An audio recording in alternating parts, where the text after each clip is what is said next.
A Jewish man was driving in between Huwarrah and the Tapuach junction yesterday when a terrorist in a passing vehicle shot more than 10 rounds into his car. Miraculously, he survived. Secretary of State Antony Blinken made some very hypocritical statements during his speech at Aipac, and Iran just unveiled its first hypersonic missile. I'm Justin, and this is the Israel Guys.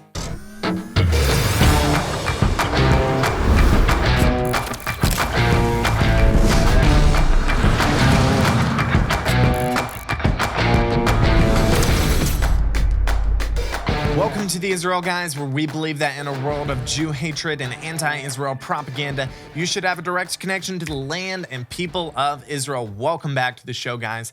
Great to be back with you again today here on the Mount of Blessing, broadcasting live from the Mount of Blessing. First off, guys, there was another terror attack in Huwarrah. It's absolutely insane how many attacks have happened in Huwarrah in the past couple months. This one wasn't actually in Huwarrah itself. It was in between Huwarrah and Tapuach junction, which is like 5 minutes from there.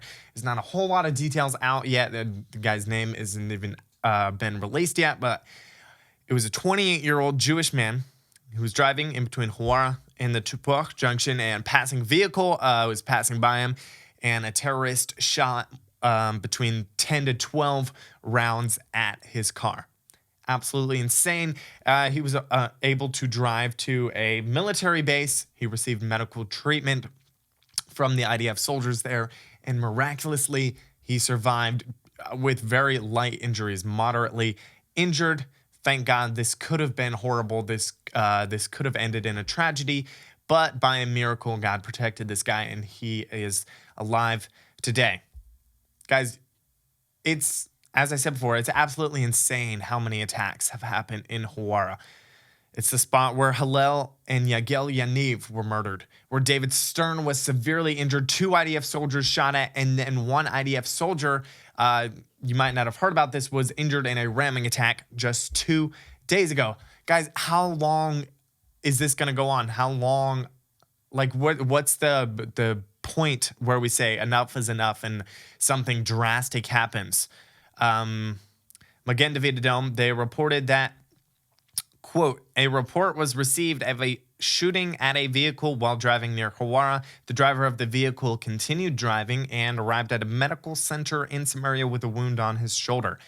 MDA medics and paramedics, with the assistance of an IDF medical force, provided medical treatment on the spot to a 28-year-old man who miraculously suffered a minor scratch on his shoulder and was treated on the spot. The Samaria Regional Council Chairman Yossi Dagan, he arrived at the scene later on. He said this. He said, quote, "This situation cannot continue. Israeli citizens are under fire on their way home. We're stuck inside this Russian roulette, and there's a way to stop it. There is a way to stop it. Bring back the checkpoints. We were an inch away from another funeral, another bereaved family. This government cannot continue to rely on miracles. We demand that the third intifada that is raging here be stopped." He has a very good point here when he's comparing the attacks recently. There have been a lot of attacks. Just in 2023, there have been 20 people that have been killed by Islamic Jihad terrorists. So he's comparing it to the third intifada, and he's saying there's a way to stop it. Bring back the checkpoints. To check people coming through. They could catch weapons that are trying to be smuggled through.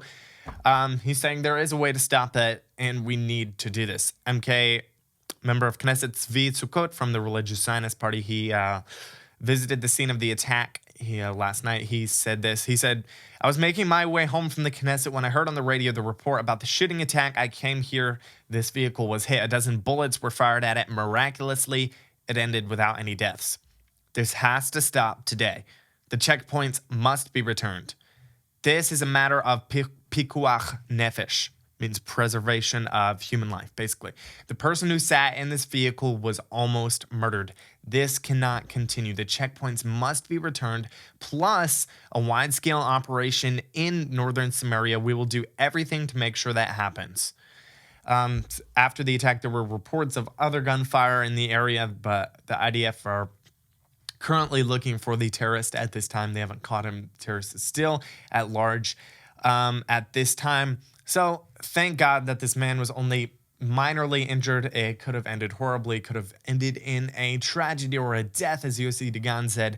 But thank God for his protection over the people of Israel. And let's continue to pray for the protection of Israel, that there would be no more innocent Jewish blood spilled for the sake of God's name here in the land of Israel. Guys, if you're enjoying our content, make sure to subscribe. Also, like and share it so we can reach as many people as possible. That's the reason we want you to subscribe, is because we want to reach as many people as possible with the truth of what is actually happening here in Israel. There's not a lot of truth coming out from the mainstream media about Israel, so we would really appreciate it if you would just do your part, click that little subscribe button. Also, go check us out on our other social media platforms, Facebook, Instagram, and Twitter. Give us a follow there. We would very much appreciate it. So, the U.S. Secretary of State, he spoke at Aipac. Aipac stands for the American Israel Public Affairs Committee Policy Summit. He spoke there on Monday. He made some pretty good pro-Israel statements, saying the U.S. support for Israel remains ironclad. You know, everyone's praising him. Thank you, Secretary of State, for your amazing support of Israel. Here's a short clip of some great things he said from his speech. The U.S.-Israel relationship is underwritten by the United States' commitment to Israel's security. That commitment is non-negotiable. It is ironclad. So those things are great and all, what he said. However, I think it's very hypocritical of him to say these things, because later on in his speech, he said some things that are very disturbing and that absolutely make no sense at all. Here's a clip of him saying some crazy things. Settlement expansion clearly presents an obstacle to the horizon of hope that we seek. Likewise, any move toward annexation of the West Bank, de facto or de jure, disruption of the historic status quo at the holy sites, the continuing demolitions of homes and the evictions of families that have lived in those homes for generations, damage prospects for two states. Did you hear what he just said? He said, settlement expansion clearly presents an obstacle to the horizon of hope. What? How on earth? Like, what planet is he living on? Is he just incredibly blind or ignorant to see that a two-state solution will absolutely never work? He went on and on about a two-state solution. Absolutely will not ever work and is a horrible idea. It's already been proved with in regards to the Gaza Strip. They tried that, absolutely did not work. They gave Gaza Strip to the Palestinians, and since then they have fired rockets on Israel's coastal cities. Also, how Israelis building legal settlements in the area assigned to them by the Oslo Accords is absolutely in no way an obstacle to peace, and it would be very hard for him to explain how these could be an obstacle to peace. So Israelis building legal settlements, as I said, in Area C, which was assigned to them by the Oslo Accords, is in no way an obstacle to peace. You know what is an obstacle to peace, though?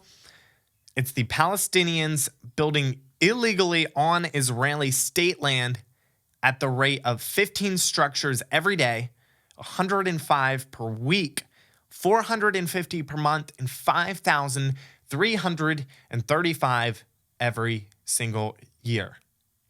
And, of course, complete silence from Antony Blinken on this matter, the real obstacle to peace.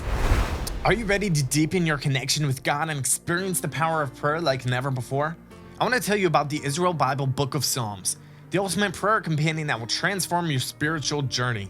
Picture this, the first ever Book of Psalms in Hebrew and English, complete with a verse-by-verse English transliteration.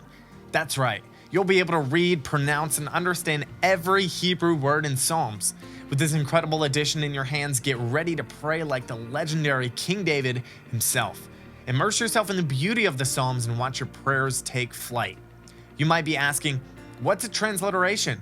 Well, it's an English spelling of a non-English word, like writing out shalom using English letters for the Hebrew word shalom. In this book, every single word in Psalms is transliterated for you. That is over 30,000 Hebrew words made accessible for you to read and pronounce. And that's not all. The English translation in this new edition is a 100% accurate representation of the original Hebrew text of Psalms. Here's the best part. For a limited time only, our friends at the Israel Bible are offering an exclusive discount to our viewers here at the Israel Guys. Use the code IsraelGuys at checkout to get $20 off the retail price of $39.99. That's right, you can embark on this incredible spiritual journey, unlocking the richness of the Psalms, and save $20 while you're at it. Don't miss out on this amazing opportunity. Click the link in the description below to purchase today. Guys, in some other news, Iran just unveiled its first hypersonic, or supposedly hypersonic, missile.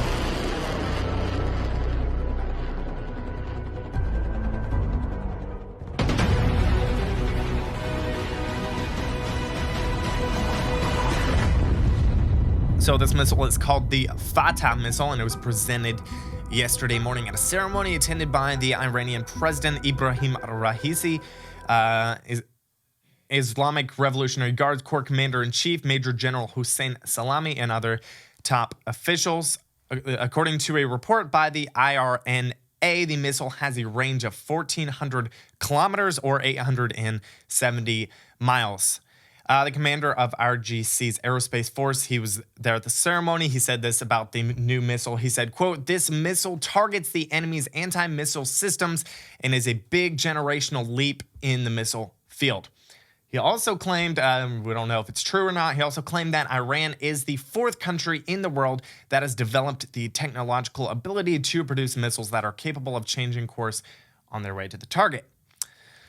Of course, you guys all know Iran is a great threat to Israel. Iran would love nothing better than to use this new missile on Israel. They would love to practice it on Israel.